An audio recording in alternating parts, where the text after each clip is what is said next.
Everyone, this is Tim from YourSixStudios. Today in this video, I'm going to show you how to play your games offline on your PlayStation 5 and how to stop updating them. So this is very easy to do. So if we are playing a game, let's go to Settings and then go to Network right here.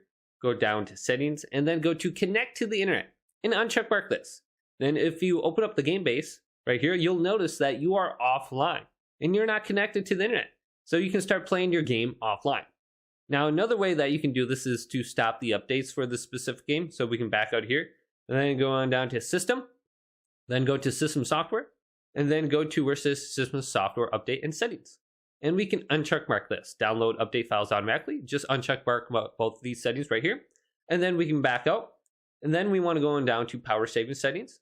Features available in rest mode. Now you have this option right here, Stay Connected to the Internet. You can uncheck mark this to disconnect from the internet so you don't download any updates when you're in rest mode. Now there's another setting you want to go ahead and check for your games and applications specifically. So back out to the main settings menu, then go to Save Data and Game App Settings and go down to Automatic Updates and then turn this off for your specific games. So auto download, your PS5 will regularly check for latest updates and downloads updates when they're available. So uncheck mark this and then auto install in rest mode. You can uncheck mark this as well. So just read through the descriptions and you can stop it from updating or downloading on your PlayStation 5.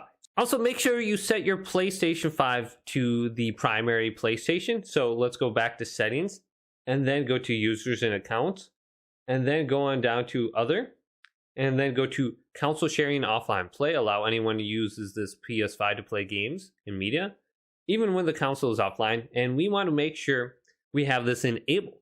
Otherwise, we might encounter an issue playing offline. So just make sure it says enabled right here, and you should be good to go. So hopefully this video did indeed help you out. Leave it a big thumbs up, and subscribe to my channel down below for more technical videos coming up next on YourSixStudios.